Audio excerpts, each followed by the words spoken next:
supposed to sit on this thing, so I'm gonna get it out of the chair. Hello, everybody. How you all doing? All right. I'm Superman. I love you too. Now you're in red. That's engineering. Engineering. Okay. My Star Trek. I got to make sure I got it right. Yes. Hey, wow, that's exciting. You know a little bit of little Star Trek trivia there. Of course I do. Of course you do. Star Trek's awesome. I mean, it's not as awesome as Superman, but whatever. It's my own thing.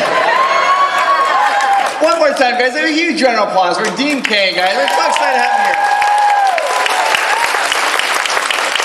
Now, is this your first time here to Tampa? Not even close. Not even close. I've been to Tampa a lot. In fact, I was here shooting a movie about probably a month and a half, 2 months ago. Really? In Dunedin, right? Is that how you say it? Dunedin? My son wants us to move here, so I don't know. I may be your neighbor now, so. I think you're getting ready to film another film, aren't you? On Monday, here as Monday well. here. Yep. I like Florida, I'll tell you that, and I like the Tampa area a lot. And I'm a big Tom Brady fan, so. I think you might have a shot. I'm sorry to see your center go down. Ryan Jansen went down. Yes, that's going to hurt. But if anybody can do it, it's Tom Brady. Well, okay, I got to say this. When I was preparing for this, I read some trivia about you, and you have to know, we're talking about football. Is that true? I heard a rumor that you were actually signed by the Buffalo Bills, but you hurt your knee, and because of injury, you couldn't play. Is this a true thing? Yeah, I was there. I was with Buffalo. We were all the way till just before the first preseason game, and then and I felt like I was going to be.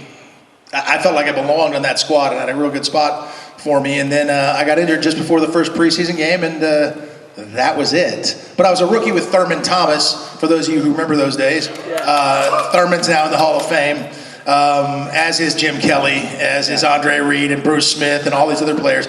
We went to 4 straight Super Bowls during that time. If I'd have played 5 years, I'd have seen 4 Super Bowls. And we lost them all. Because you weren't there. But if I had been there... Hey, every athlete wants to believe they could have made a difference, so maybe I lined up in the wrong position and helped us out. I don't know.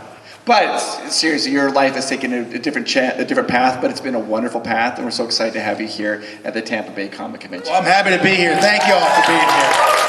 Yeah, I mean, that's the thing as a young athlete, you can't, you're one play away always. I mean, Tom Brady's been there for 50 years, but he's one play away. It's true, though. You just never know. It's a lot of preparation and luck involved, and so any young athletes out there, don't go to college for a coach, because that coach may leave. Mine left.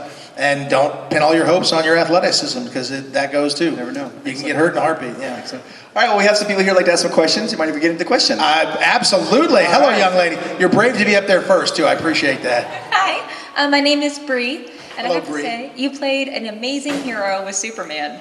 But you also played a great villain with Mark Shelley in God's Not Dead. I was wondering if you might have any stories from your time making that film. From God's Not Dead, absolutely. Well, first of all, if you haven't seen it, my character is the only character in the entire film who doesn't have any redeeming qualities whatsoever. He doesn't change. He's the only person that doesn't sort of see the light.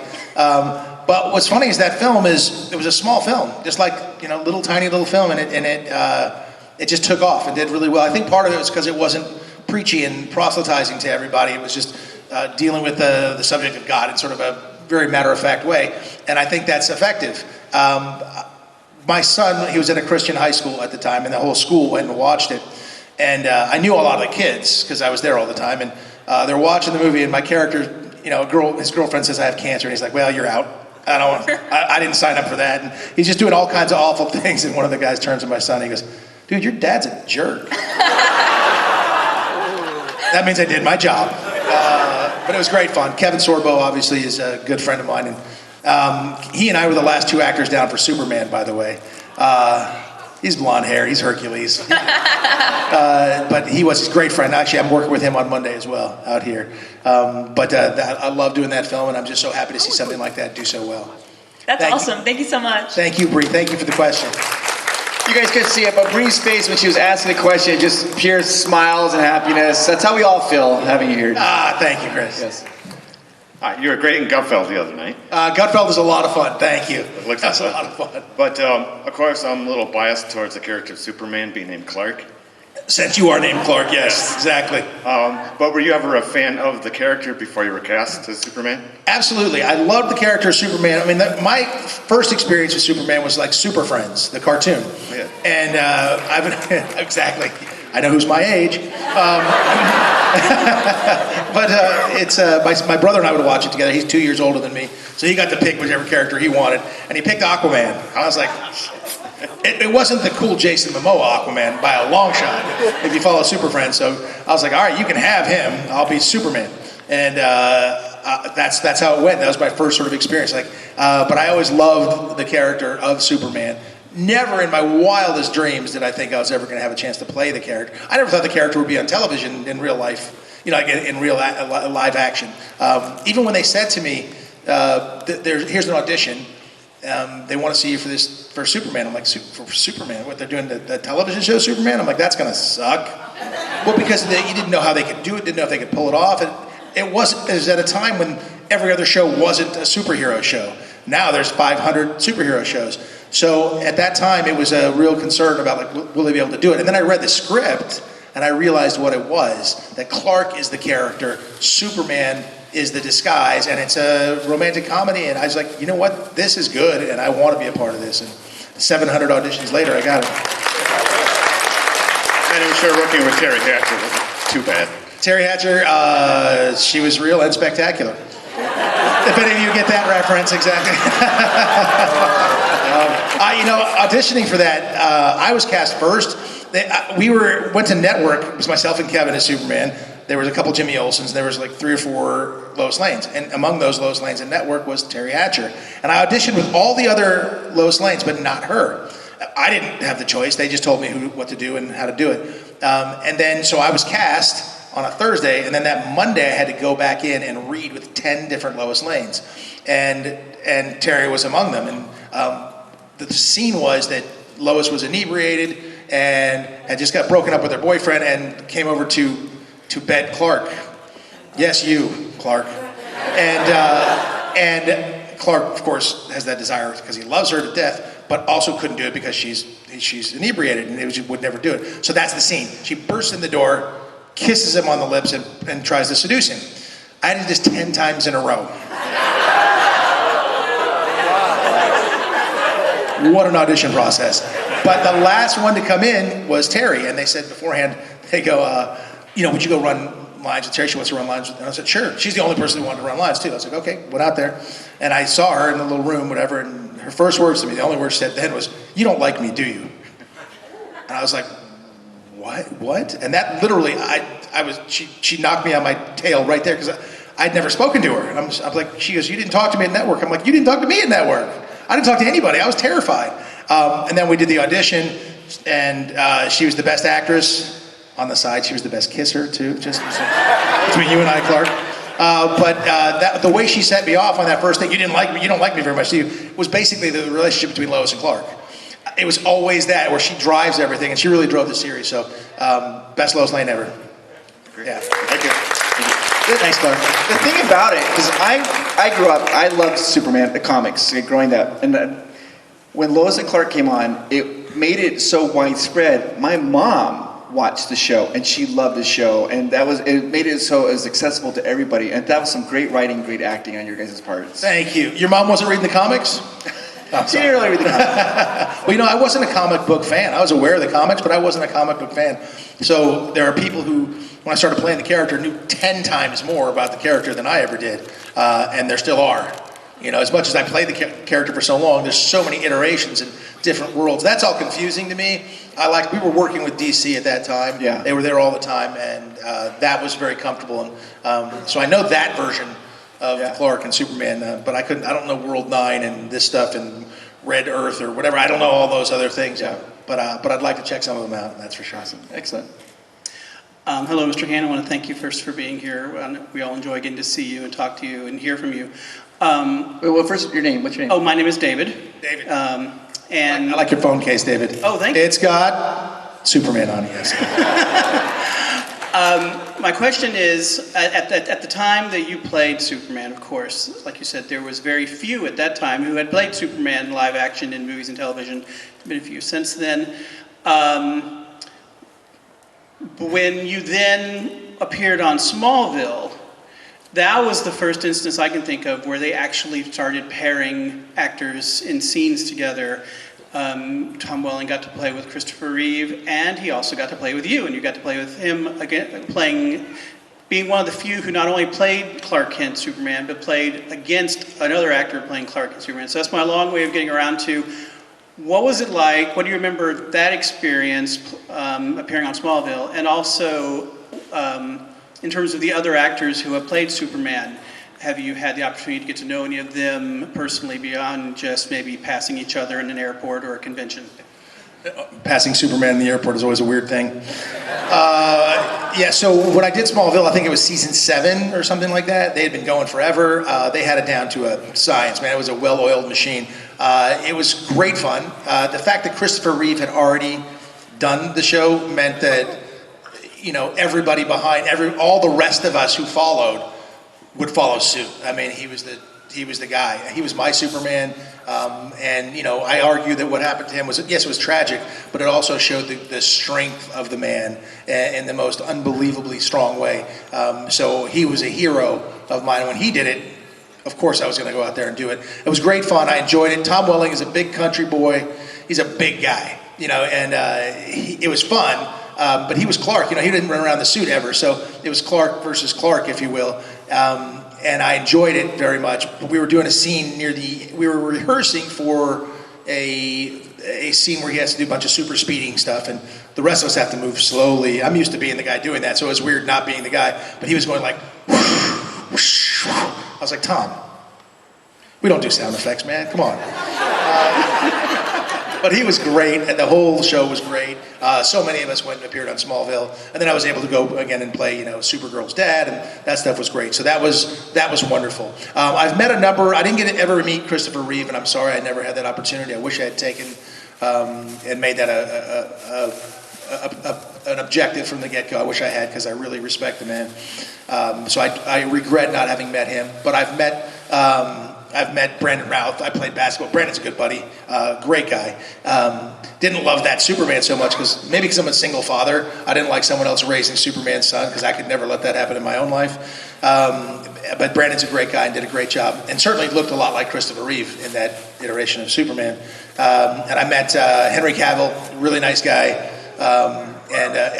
His version is great, but it's that darker world of Zack Snyder, and that's not my favorite. But he does a great job with the role. And I haven't met Tyler, but I've enjoyed his work on a number of other projects. He's a fantastic actor.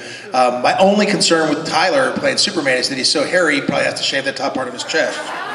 He did play Teen Wolf, right? You know, so. But I haven't seen the show, but I hear it's a lot like our version, sort of on the same plane. So it makes me anxious to want to see it. I just need to make the time. Maybe I'm avoiding it consciously. I don't know. Subconsciously. I don't want to see him do better than me. Well, thank you. Thank you, sir. I mean, you are in a very exclusive club. I mean, it's an amazing club, and the Superman is so iconic. Everybody knows it, and it's amazing. I have to ask, though, you were talking about when you're super friends and your brother always wanted to be Aquaman. When you finally got cast as Superman, did you text him like, hey, I am Superman? So. Well, Chris, that just shows you that you're younger than me, because back when I got cast, we didn't text. So. Good point. Good point. Shame on you. Your youth. No, my family knew that I was up for it. It was almost a joke, because they sort of called me Superman all the time anyway. And so, you know, I was a good athlete, and so that moniker had been used before on me. And then it became a joke, like, of course you're going to go play Superman. But I'm still waiting for him to go play Aquaman. Didn't happen, did it, Roger? My man. Jason Momoa is bigger than my brother, too. Jason Momoa is bigger than most people. And I like him as Aquaman, that makes sense. But no, I did not tease him on that one. I should have. Yeah. I definitely should have. Hi. Hi there, I'm Dawn. Hi, Dawn. Well, you've answered pretty much every question. Okay, well, let's move on then. I'm kidding. I was going to ask you about football and talk about football. I talk football all day. Oh, that's awesome. I love football. We're getting there. Everybody's in camp right now. I'm very excited. Oh, that's cool. Who's your favorite team? Is it still Buffalo? The Buffalo Bills are the only team that ever paid me anything. So yes, Okay. Buffalo. But I've always loved. I mean, I wasn't a Buffalo Bill fan. I was a Dallas Cowboys fan. I liked the Dolphins back in the day. Not as much now. Now once I became a Buffalo Bill, you couldn't because that's the big rivalry. Exactly, and I'm from South Florida, so even though I don't usually claim South Florida, I was under Shula, so I'll Shula, always- absolute stud. I think I had a chance to meet him once, and I was just Yep. in awe. But yeah, Buffalo's my favorite team by far. And I think Buffalo, sorry for the Bucs fans here, but I think Buffalo's got it this year. I do. They look good. They look really good. I know. I'm sorry. Miami's a question mark, though. Miami's got a lot of players. I guess it comes down to Tua pulling it off or not. That's a big one for Miami. We know Brady's going to be great for the Bucs.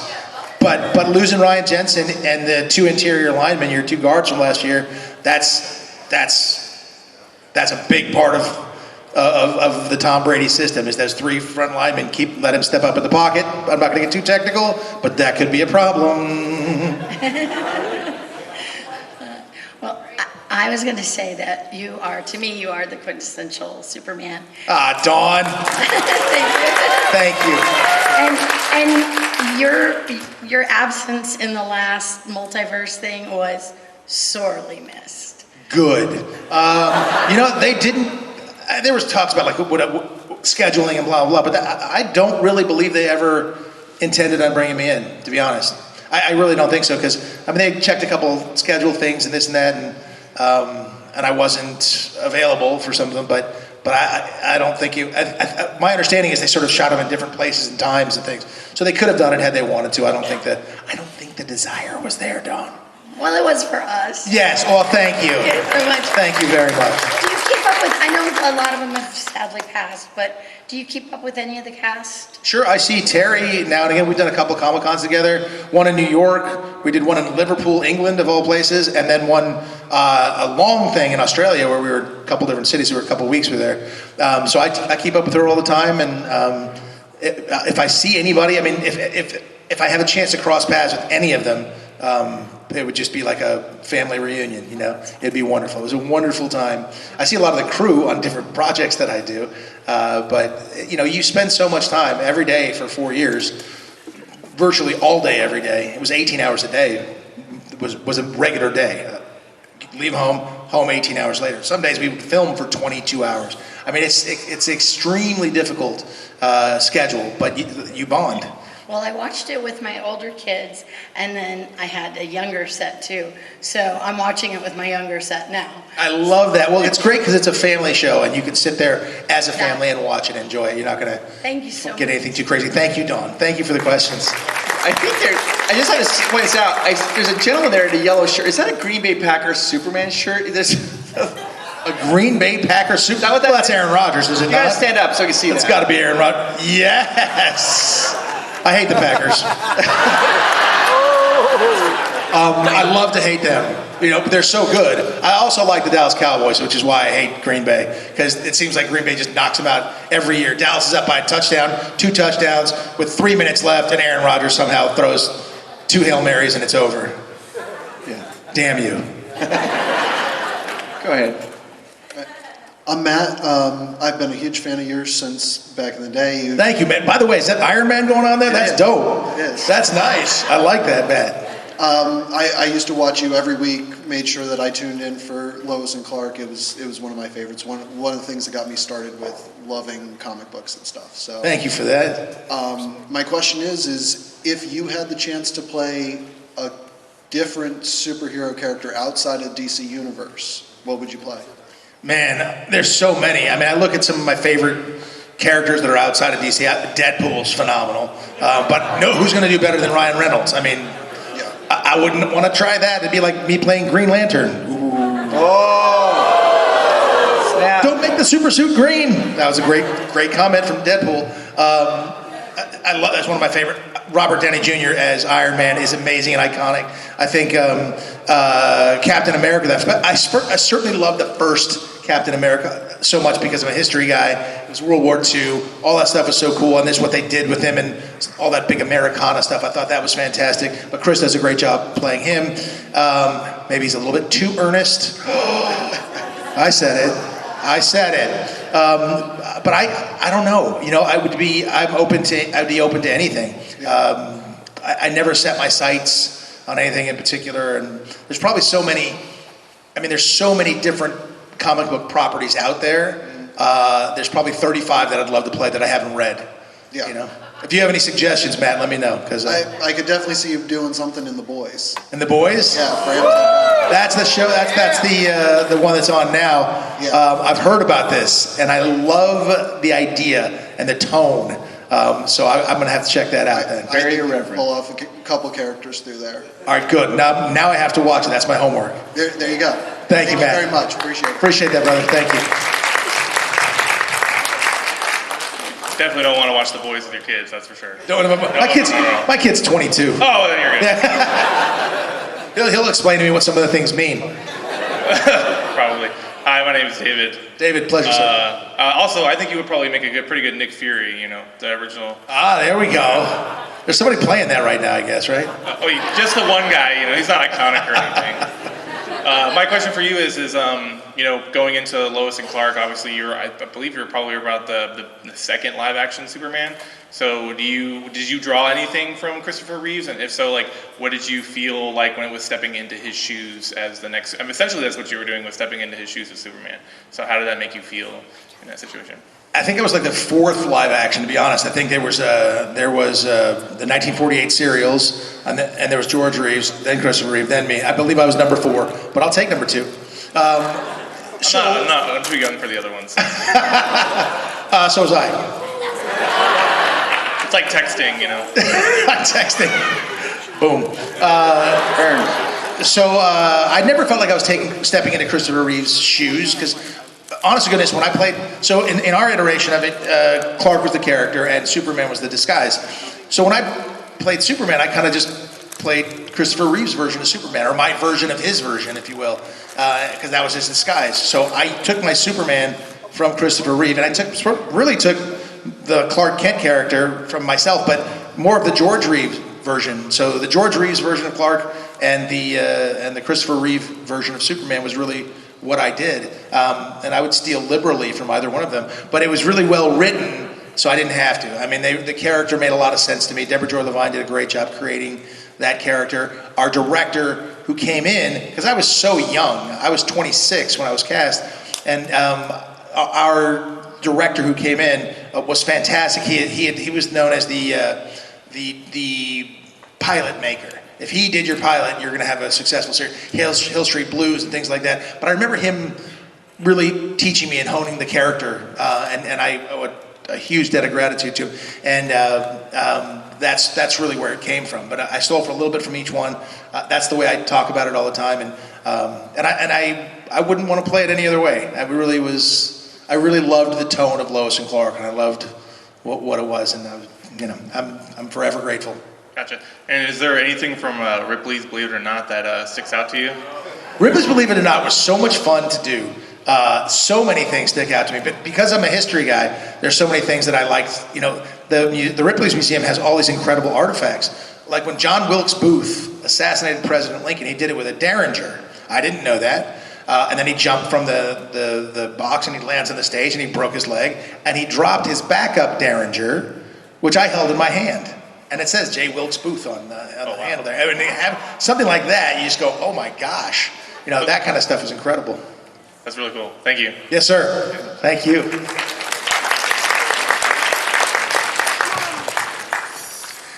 Nice to meet you, Dean. Nice to meet you, sir. First, I want to say, Chris, I'm going to pass your jokes on to my wife's brother. Oh. And Dean, my wife is on pins and needles seeing you here. But my question is a little different.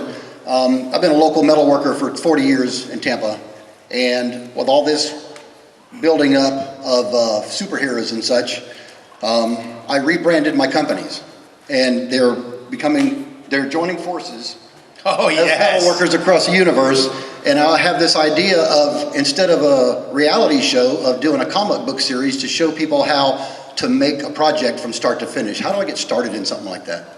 Wow. There are probably 45 different artists here and comic book writers that would know that process better than me. But I think my understanding for something, as a writer, as a creator myself, I just write it. And then if you can hook up with an artist who could illustrate it, and then you put the idea out there to somebody, that's basically the way to do it these days. It's like even young filmmakers today, they're like, well, how do I get started? I'm like, well, today you can shoot a movie on your iPhone. Right. Come up with an idea, a script, and your friends put something together and show people that you can tell a story. Well, I'm terrible at technology, but I do have a friend in Tampa that used to own Clark's Comics, and I've got 3 emails to direct artists that did, I think, Superman or Batman and some of those, and they're just so big and so busy for a little guy like me, so I'm trying to find a lower step to start working my way up. Go start kicking some of these booths out here, man. I think there's a lot of artists out here. You might get them to... That's why I'm here. Well done. My wife wanted to see you, so we're doing that first. Also well done. Thank you very much. Thank you, sir. Keep up the good work. Are you ever tempted just to like put on a Batman cowl and take some pictures and just people's minds would melt? They would not be able to handle that. Oh, I'm more tempted to smack Batman is what I'm more tempted to. I'm kidding. I would smack Batman. No, Batman would be a fun one to play though too. No, I've never been tempted to put on the cowl. I don't know. It just feels like crossing the streams. You know what I mean? Yeah. Don't cross the streams. That would be odd. But I mean, George Clooney is a buddy of mine, and they were playing. He was shooting his version of Batman when I was there, so we were on the same lot. He would go from ER over to Batman, and I went over there one day while he was shooting, and we were just chitting and chatting, and then I saw like 4 other Batmen. I'm like, what's that guy do? He's like, that guy does the jumping. I'm like, all right, what does that guy do? He does the fighting. I'm like, what the hell do you do? He's like, I do the talking. I'm like, you have 4 different guys to do that? That's unfair. And then I went back into my set and I did all the jumping, running, fighting, and talking myself. But he made a lot more money. How are you, sir? Hey, how you doing? Very well. Yeah, I want to find out for the final episode of the Lois and Clark, and you know the episode when they introduced that baby. Yep. Yeah, we don't find out what happened to the baby. Maybe became the next Superman. Well, what's your name? Jose. Well, Jose, I'll tell you this. We were picked up for another season, so we were supposed to do a season 5 of Lois and Clark, and that wasn't supposed to be the ending. I don't know what the heck was going on. I don't know what they were thinking. I wrote episodes of the show, but they didn't let me know. I wrote sort of standalone episodes. They didn't tell me what was going to happen. They didn't tell me what was going to happen to the baby, whose baby it was. I think I've heard some of our producers, or people who've told me they've heard the producers talk about it, where the baby was going to be Kryptonian royalty or something, and we were, of course, going to fall in love with the baby, and then the baby was going to leave us, and I guess that would prompt us to make our own babies. Hello. Which is what I always wanted to get it into. I thought it'd be really interesting to see what would happen if Lois and Clark had a child. You could make up the new rules. You know, the kid could age to 10 real fast or something like. I mean, it could be anything. There was one time where we did sort of. She was having a dream. Lois was having a dream about having a baby. But we had a whole bunch of them, like 10, and they were starting to float and fly and do stuff, and it was hysterical. But that's the kind of stuff I think we could have done on the show. So I don't know what the story would have been with that child. I wish we'd have had a proper ending. And if we don't get a proper ending, I don't know that Warner Brothers wants to remake that. I think they're doing that right now with Superman and Lois. Maybe I'll figure out a way to do it where we're not calling ourselves Lois and Clark, but you'll understand it's a season 5. Sure. We'll figure out how we can do something like that done. If you're able to pull it off, we will be there for you. Perfect. Perfect. I got an idea. Hello, Dean. Thanks for being here. Everyone's very glad to see you here, especially my lovely lady back there, Autumn. Where's Autumn? All the way back. She's got red hair. I don't know. There she is. You guys look fantastic, by the way. However, riddle me this. Is there any DC character you wish Superman would have fought on your show? Is there a DC character that I, as Superman, would have fought? What wish they would have... A wish we would have fought. Wish you could have fought. Yeah. Versus Batman's, menagerie of enemies. Superman really only had Lex Luthor, not the menagerie that Batman. We were stealing characters. I mean, even when I wrote one episode, it basically stole a Toy Man character. So we'd steal characters from different things. We had a version of the Riddler. He wasn't as good as you, of course. But we did have some versions of some of the DC bad guys. That would have been fun. But I guess Superman is so, if he's just taking on a regular superhero, he pretty much would torch them all. So you'd have to have some other way of doing it, and having a mortal like Lex Luthor, who was just super smart and evil, was the best way to do it. I can't think of anyone. I mean, they were bringing out characters that I was like, who is this character based on? What is it? And just people I didn't know. So there's none that I wish. I mean, it would have been great if we could have had some of the Batman villains come on over. I mean, I would have smoked the Riddler. Actually, the Riddler would probably be the most dangerous for me. Bless it. Just because that's the battle of the minds. And Clark was superhuman, but I don't think he was just. It wasn't. He's pretty much mortal when it comes to his thinking. I think him and Lois would have went at it pretty good. Lois and and then I'd have had to save her. That's what happened. But there, we just wrote the episode. Perfect. Let's go. Thank you for your time. Thank you, and you do guys look fantastic. Hi, Dean. Hi. Asha. Asha. Hi. So I wanted to know what you thought of Lois Lane's infamous haircut. The infamous meaning the first one, or like the season 3, or which one was it? Where she chopped her hair off. Where she chopped her hair short. The bob, yeah. Yeah. Well, I mean, she showed up with it. Okay, So it so was it like- wasn't approved. Well, I think at that point in time, Terry could pretty much choose what she wanted to, and I don't know. I don't remember it being a big thing. I think when Terry makes her mind up to do something, that's kind of what it's going to be.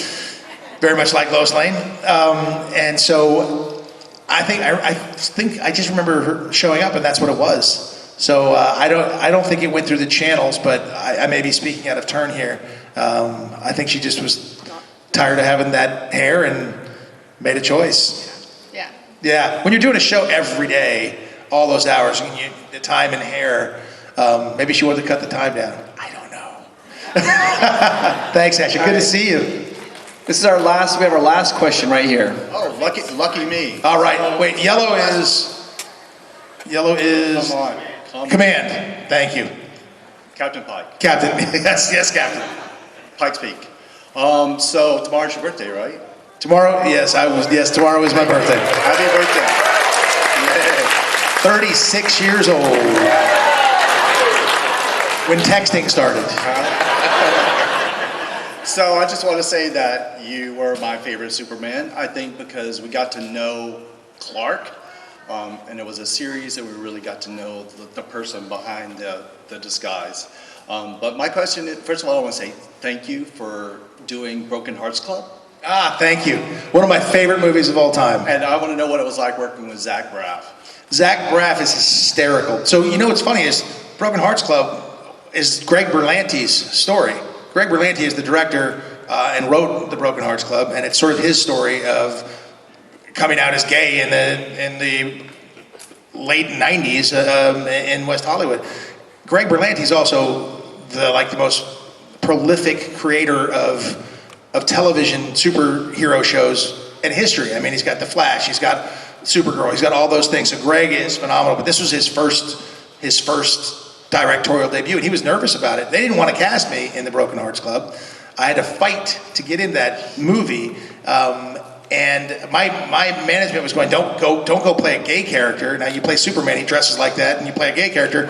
Come on, But I fought to get in it because it was so lovely and wonderful and such a great story. So I came in and auditioned. They were like, normally I was getting offers in, and I was like, I want to do this, and they said, well, they don't really want to see you for it. They don't think you're right. I'm like, I want to go in. Let me go audition. And they didn't pay us anything in that movie either. That was one of those we did it because we loved it. All of the entire cast. Zach Braff, it was before he had done Scrubs, and he was goofy and fun, but all that whole group of actors were fantastic, and we got along really, really well, and that's why I think the film gelled so well and still holds up. It's still so funny. If I start watching it, I end up watching the whole damn thing because it just goes so fast and it's so well written and the dialogue is so funny. So I loved doing that. Loved working with Zach, Tim Oliphant, fantastic. I mean, the whole group was amazing, and it was just an honor to be in that film. So thank you for bringing that up. It's a great movie. Thanks. Thank you. Definitely. Thank you, Captain.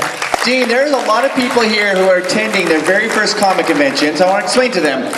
If you guys want a chance, you can go to Dean's table, you can get an autograph. It actually has a signed cape, a Superman cape. You even purchase that? I think we sold out of the capes, man. Oh, did you? I didn't know. And there's photo ops. And I have to tell you guys, He's even more handsome up close and personal. So you guys can go to his table and see him. Thank you, in person. Chris. Come on.